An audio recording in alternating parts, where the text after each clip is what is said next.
사람은 자기가 관심이 있는 일에 몰입합니다. 생명을 걸기까지 합니다. 사람은 무엇에 가장 관심이 있을까요? 사람은 자기 일에 가장 관심이 있습니다. 자기가 관심 있는 일에는 귀를 기울이고 시간을 할애하고 돈을 투자하고 공을 들입니다. 가난한 사람은 관심이 잘 사는 데 있습니다. 병든 사람의 관심은 건강에 있습니다. 젊은이의 관심은 미래에 있습니다. 늙은이의 관심은 오래 사는 데 있습니다. 실패한 사람의 관심은 성공하는 데 있습니다. 여러분, 지금 나의 관심은 어디에 있는가? 예수님 시대 사람들의 관심은 어디 있었을까요? 2000년 전의 사람과 지금 우리는 다를까요? 그때도 그 당시 사람의 관심은 자기들에게 있었습니다. 이게 인간입니다. 예수님께서 안식일에 병자를 고치셨는데 유대인들이 예수님을 싫어했습니다. 자기들의 종교를 무시했기 때문에. 그리고 예수님이 하나님과 내가 동등한 자라고 말하자 예수님을 죽이려고 획책하기 시작했습니다. 그 후에 예수님께서 디베라바다 건너편으로 가셔서 이제 걸어다니시는데, 복음을 전하시는데 큰 무리가, 수만 명의 무리가 뒤를 따라다녔다고 했습니다. 그 당시 인구 대비로 봐서 10,000명이면 지금 10만 명, 100만 명이라고 보시면 됩니다. 인구 대비로 그렇습니다. 그런데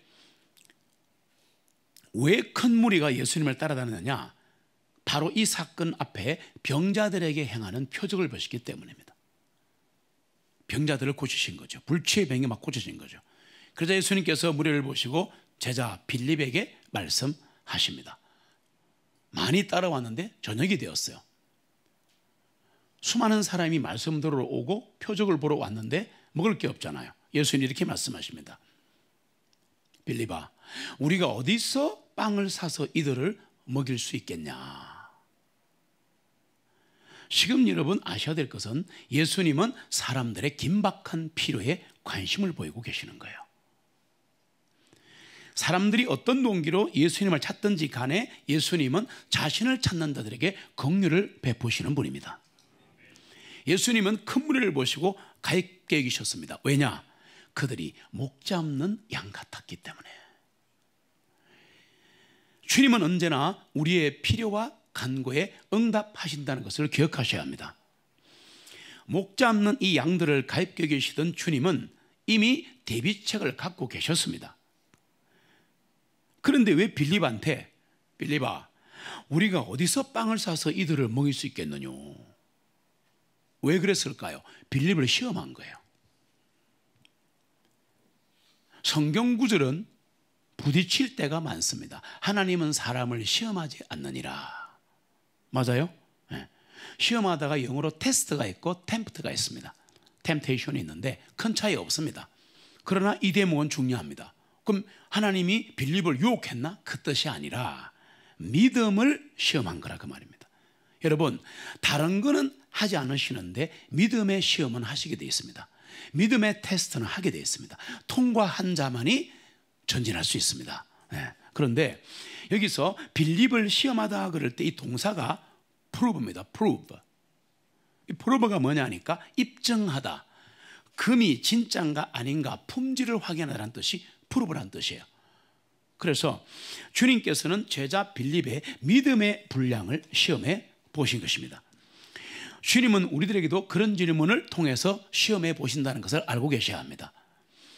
우리가 어려운 문제를 놓고 해결할 수 없는 문제를 놓고 기도할 때 주님은 이렇게 물으십니다. 너는 어떻게 생각하니? 네 문제를. 내가 이 문제를 해결할 수 있다고 생각하니? 네가 기도한 문제가 해결된다고 믿고 있니?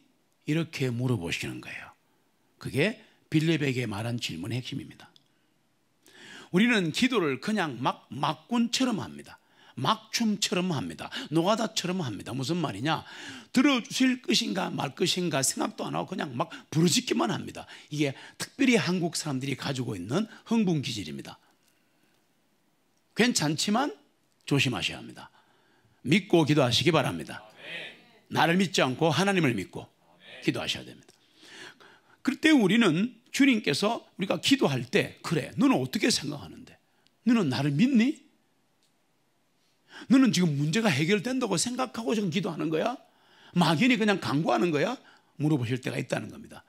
빌립은 직접 제자니까 물어보셨고, 지금은 성경과 말씀으로 물어보시는 거예요. 오늘 이 자리도 물어보고 계십니다. 답을 하셔야 돼요. 우리의 믿음을 입증해 보여야 하는데 이렇게 고백해야 됩니다. 주님은 하실 수 있습니다. 기도한 대로 이루어 주실 분은 주님이십니다. 확실한 주체를 밝혀야 합니다. 근데 빌립은 예수님의 직계 제자이면서 그렇게 많은 기적과 표적을 목격했으면서도 믿음이 없는 대답을 합니다. 여러분, 이게 되게 중요한 얘기를 하는 겁니다. 이렇게 말을 하네요. 주님, 그들이 각각 조금씩 받을지라도 200데나리온 어치의 빵이 그들에게 충분치 아니할 겁니다. 이 지금 10,000명이 넘게 모였는데, 성경에는 5,000명인데 남자만, 어른만 5,000명이니까 아이와 이 여자를 합치면 10,000명은 좋게 되는데, 이 10,000명에게 어떻게 갑자기 먹이란 말입니까? 200데나리온치 빵을 갖고 와도 모자랄걸요? 이렇게 말했습니다. 이 빌립은 계산이 아주 빠른 사람입니다. 제가 전성 기록을 연구해 보니까 빌립이 총무였더라고요.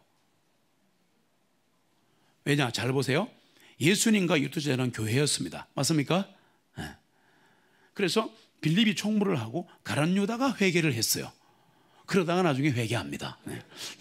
그런데 이 빌립은 계산이 굉장히 빨라요. 이렇게 얘기합니다. 남자 5,000명에 여자에다가 아이까지 10,000명인데 2,000원씩 주면 2천만 원 안 되겠네. 계산이 나온 거예요. 지금 로마 시대에 200데나리온이 지금 돈으로 대충 2천만 원입니다. 일반 근로자의 월급의 한 8개월치에 해당되더라고요. 대충 그렇습니다. 빌립의 계산은 엉터리입니다. 여러분의 계산은 엉터리입니다. 저의 계산은 엉터리입니다. 왜냐하면 기적의 주인공이신 예수님을 제외했기 때문입니다. 빌립의 모습이 우리의 모습이에요. 우리는 다급하고 조급하면 쪼르기만 하지 주님을 바라보지 않습니다. 주님과 같이 걸어가려고 하지 않습니다. 이게 우리의 항상 생기는 문제점. 그것 때문에 주일날 모여야 되는 거예요. 우리는 인생의 문제가 생기면 먼저 눈앞에 있는 여건부터 계산해 보는 거예요. 자, 무에서 유를 창조하시고 말씀으로 우주 만물을 창조하신 하나님을 까맣게 잊고 우리는 자기를 시작하기 시작합니다. 통장부터 확인합니다. 얼마가 있는가? 사업 자금도 어디서 날아올까?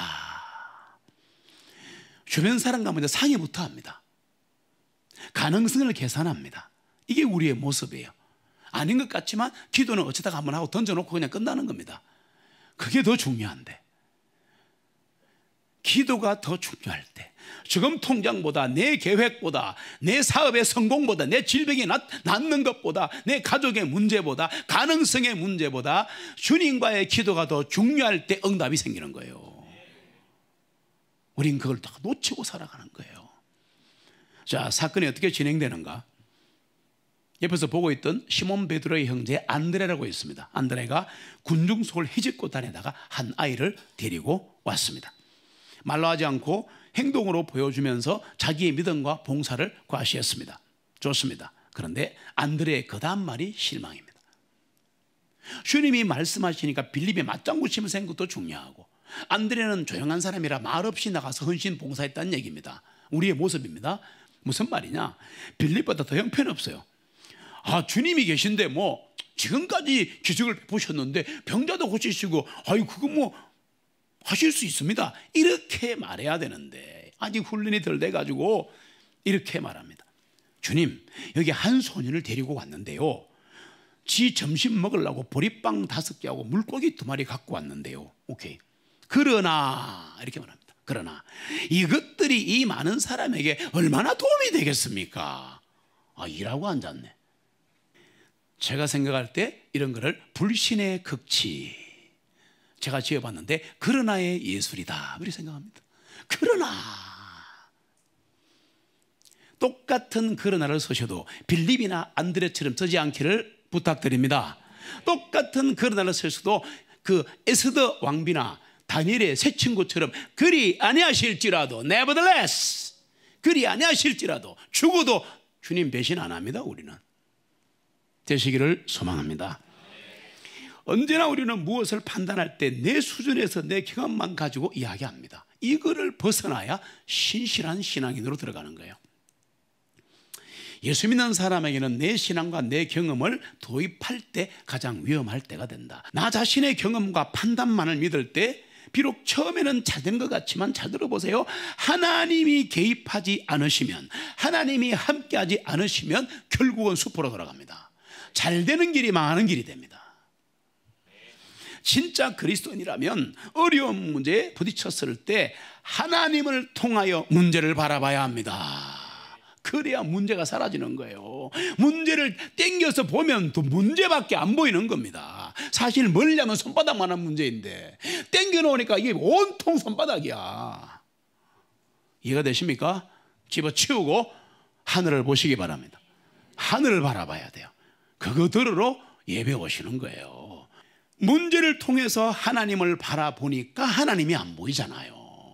듣기만 들으면 뭐예요? 행해야지. 문제를 바라보지 말고 하나님 바라보십시오. 주님만 바라보십시오. 주님이 해결하십니다. 주님이 구원하십니다. 예수님께서 이렇게 말씀하십니다. 그래, 오병이어 갖고 왔다고 사람들부터 앉혀라, 이렇게 말씀하십니다. 요한복음 6장 11절에 보시면 같이 읽습니다. 예수님께서 빵을 들고 감사를 드리신 후에 자들에게 나눠주시니 이제 자들이 앉아있는 사람들에게 나눠주고 또 물고기도 그와 같이 그들이 원하는 대로 나눠주니라. 아멘. 주목할 대목이 하나 있는데요. 그와 같이 물고기도 그들이 원하는 대로 나눠주시더라. 이상한 대목이 보입니다. 그냥 준 게 아니에요. 잠깐 확대경 통해서 봐보세요. 원하는 대로 주시더라. 신기하지 않아요? 저는 물고기 5마리요, 빵 10개요. 이해하십니까? 저는 다른 사람도 모아야 되니까 1개만 주세요. 1개. 그들이 원하는 대로 주시는 거예요. 야, 이 대목을 잘 보셔야 합니다. 주님께서는 우리의 필요를 채워주실 때 사실은 언제나 우리가 원하는 만큼 주십니다. 자, 그런데 주님께 구한 것을 얼마나 받을 수 있는가는 오롯이 나에게 달려있다. 나의 믿음에 달려있다. 즉 내 믿음이 아니라 주님을 믿는 믿음이지만 믿음에 달려있는 거예요. 간절함에 달려있는 거 맞아요. 원하는 거에 달려있는 거예요. 예. 주님께서는 언제나 내가 원하는 만큼 주실 준비가 되어 있습니다. 믿으십니까?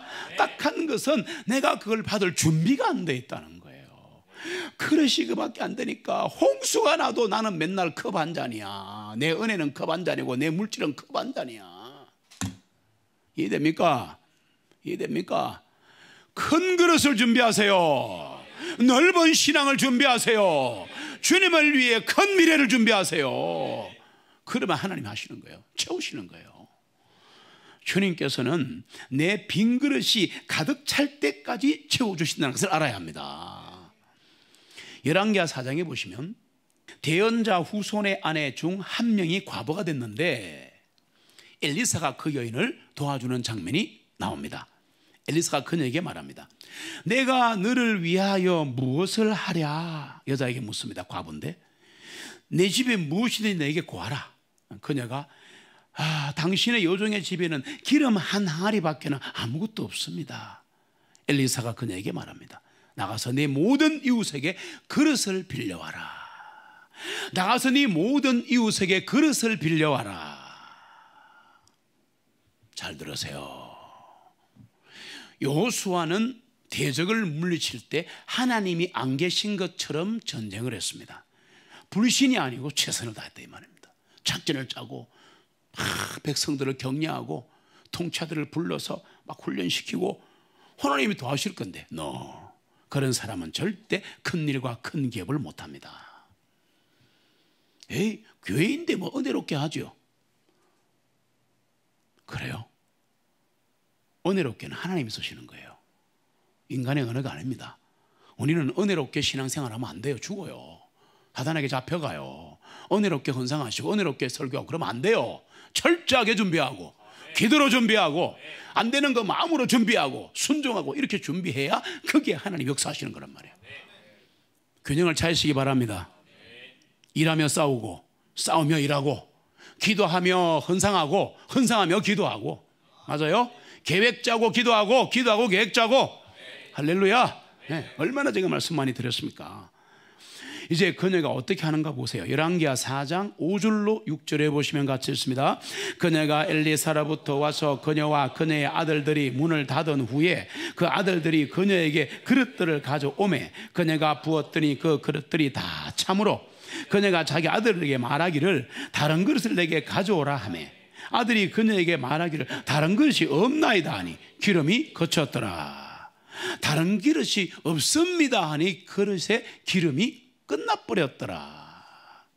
빌려올 그릇이 끝났으니까 기름도 끝났죠. 이것을 뭐라 그러냐? 하나님의 은혜라고 말합니다.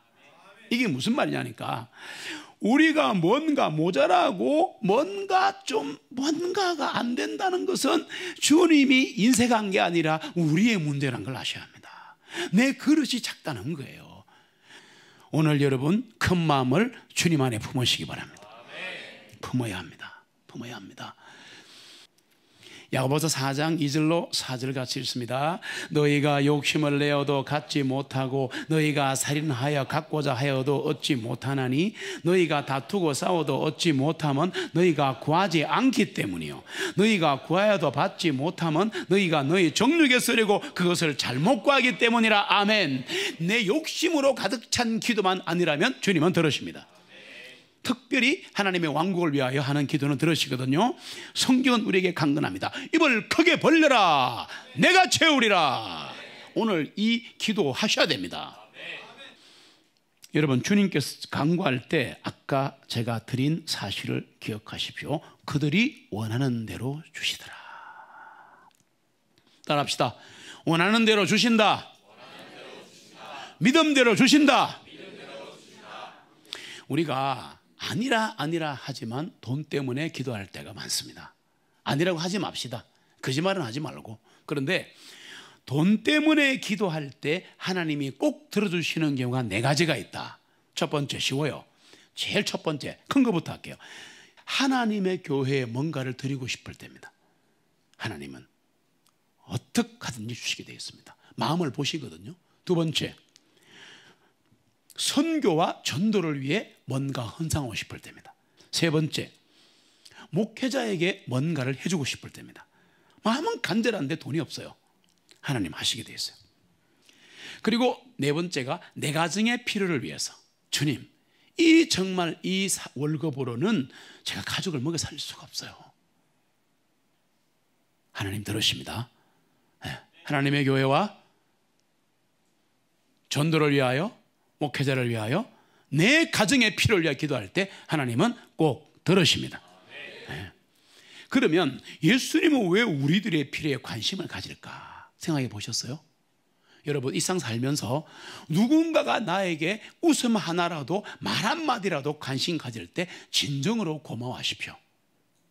그래야 자꾸 일이 일어나는 거예요.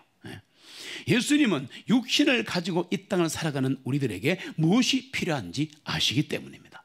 흙으로 지은 존재인 걸 아시기 때문입니다. 밥을 먹고 살아가는 걸 아시기 때문입니다. 젊은이에게는 꿈이 필요한 걸 아시기 때문이에요. 그래서 그것을 채워주시는 거예요. 그래서 성경에 보시면 입을 크게 벌려라. 내가 채울게. 다른 사람 말 듣지 마세요. 주님의 말씀을 들으시기 바랍니다. 입을 크게 벌려라. 내가 채운다. 그러면 이 주님의 은혜와 사랑으로 우리가 살아가는데 오늘 말씀에서 보여주시는, 읽으셨잖아요, 이 오병이어의 기적의 진심이 뭐냐 그 말이에요. 왜 만명에게 예수님께서 끝없이 음식을 주시면서 놀라운 기적을 베푸셨는가? 예수님의 본심이 있을 거 아니에요. 왜 오병이어의 기적을 행하셨을까? 사람들이 이 기적을 통해 배불리 먹고도 12광주리가 남았습니다. 이게 무슨 뜻일까? 대단히 중요한 뜻이 있습니다. 그리고서 이 기적 이후에 주님께서 하신 말씀이 나는 하늘로부터 내려온 참 빵이라. 나는 생명의 양식이니라. 나를 먹으면 산다. 이렇게 말씀하셨는데 성경 보니까 그때부터 제알둥에 많은 사람이 돌아가고 다시는 그분과 함께 다니지 아니하더라. 미쳤구나 저 인간이. 그래도 옳은 소리 하길래 내가 제자가 됐는데, 좋아했는데, 기적도 베풀고 야 진짜 병도 고치고 진짜 선지자 맞네 라고 믿었는데 미쳤구나 그렇게 생각한 거예요. 쥐가 하늘은 참 빵이래. 쥐를 먹으면 영원히 산대. 미쳤네. 말씀이 너무 어렵다. 그때부터 수많은 제자가 다시는 주님 돌아갈 때까지 따라다니지 아니하더라. 이런 일이 일어나지 않기를 바랍니다. 우리 교회는 어떤 일이 일어나도 주님은 하나님이십니다. 그래서 오병이어의 기적을 베푸신 예수님의 진심이 뭔가 답을 드릴게요. 바로 예수님이 생명의 양식이라는 거예요. 나를 먹어야 산다는 거예요. 구원을 받고 회심을 한다는 거예요. 내가 바로 메시아라는 거야. 내가 바로 구세주라는 거야. 처음 믿으면 구원이요, 다시 믿으면 회복이 되는 겁니다. 오늘 이런 일이 일어나기를 바랍니다. 내가 너희들의 구세주요, 내가 너희들의 왕이요, 내가 너희들의 주인이다. 이게 오병이어의 기적의 핵심입니다. 사람들은 배불리 먹고 난 후에 예수님을 왕으로 삼아서 계속 자기들의 육신의 필요를 채워주기를 기대했습니다. 이게 현대 교인들입니다. 이게 현대 교인들이에요. 진심을 몰라주는 그들을 뒤로 하시고 예수님은 또다시 혼자 외롭게 산으로 가는 모습을 성경에서 발견하실 수가 있습니다. 오늘을 사는 우리도 그때 그들과 다를 바가 없다고 저는 생각합니다. 우리 인생에 필요한 것 달라고 울며 불며 간구합니다. 건강 주세요, 직장 주세요, 물질 주세요, 평안 주세요, 구원해 주세요, 문제 해결해 주세요, 이거 좀 해주세요, 좀 해주세요. 기도하지 말라는 게 아니란 말이에요. 받을 거 다 받고 나면 어떻게 되느냐? 바뀌어요. 주님을 내 인생 문제 해결사여 천국 가는 보증인 정도로 생각하는 거야, 이 현대교인들이. 구원을 받았든 안 받았든 간에. 여러분, 지금 내 관심은 어디에 있는가? 우리 사랑진 공동체의 관심은 어디에 있는가 고민해 보셔야 합니다. 내 관심은 내 필요를 채우는 데 있지 않은가? 주님은 어떠신가? 한번 생각해 보십시오. 주님의 관심은 지금 어디에 있다고 생각하십니까? 여러분 생각해 보십시다. 주님의 관심 어디 있을까요? 내 관심은 나에게 있는데 주님의 관심은 어디 있을까요? 짝사랑으로 가슴이 터져버려서 주님의 관심은 나에게 있습니다. 그게 참 슬픈 일입니다. 주님의 관심은 내 영혼에 있습니다. 잃어버린 영혼들이 있습니다. 주님의 관심은 교회에 있습니다. 해당 사람에게 있지 않습니다. 여러분, 인생길은 누구에게나 힘든 거예요. 우리 다 힘듭니다. 내가 힘들면 저 사람도 힘든 거예요. 내가 외로우면 그 사람도 외로운 거예요. 왜 그걸 모르십니까? 아무리 열심히 살아도 허전한 거예요. 예? 웃고 있어도 눈물이 난다 그대 나의 사람아. 해상 사람의 노래가 진심인 거예요. 그거는 웃고 있어도 속으로 우는 사람이 얼마나 많은지 모릅니다. 이 속마음을 읽어주는 사랑진 공동체가 되기를 소원합니다. 인생의 허전함과 공허감은 주님만이 채울 수 있다. 주님만이 채울 수 있다. 우리 인생을 아시는 주님 오늘도 이렇게 말씀하십니다. 내가 곧 생명의 빵이니 내게 오는 자는 결코 줄이지 아니할 것이요 나를 믿는 자는 결코 목마르지 아니하리라. 오늘도 구원이 일어나기를 원합니다. 회심이 일어나기를 원합니다. 내가 곧 길이요 진리요 생명이니 나를 믿는 자는 죽어도 살겠고 무릇 살아서 나를 믿는 자는 영원히 죽지 아니하리라. 우리 주 하나님은 모든 사람이 진리를 알고 구원받기를 원하십니다. 이것이 예수님의 진심이에요. 주님 안에서 행복하기를 원하시는 거예요. 주님 안에서. 주님 오늘 우리에게 함께 가자고 하시네요. 나의 사랑, 나의 어여쁜 자야, 일어나서 떠나가자. 보라, 겨울이 지나고 비가 그치고 사라졌도다. 땅에는 꽃이 피고 새들이 노래하는 때가 되어 맷비둘기 소리가 우리 땅에 들리는구나. 무화과 나무는 푸른 무화과를 내며 연한 포도가 달린 포도나무는 좋은 향기를 풍기는구나. 나의 사랑, 나의 어여쁜 자야, 일어나서 함께 가자. 인생으로 근심하게 하는 것이 주님의 본심이 아니라고 성경은 증거합니다. 우리는 착각합니다. 주님이 나를 괴롭힌다고 생각합니다. 사명으로 얽어맨다고 생각합니다. 그렇지 않습니다. 그렇지 않습니다. 우리 주님 지금 이 시간 우리를 부르고 계십니다. 슬픔도 외로움도 질병도 인생의 짐도 다 내려놓고 함께 가자고 하십니다. 주님과 함께 걸어가는 아름다운 인생이 되기를 소망합니다.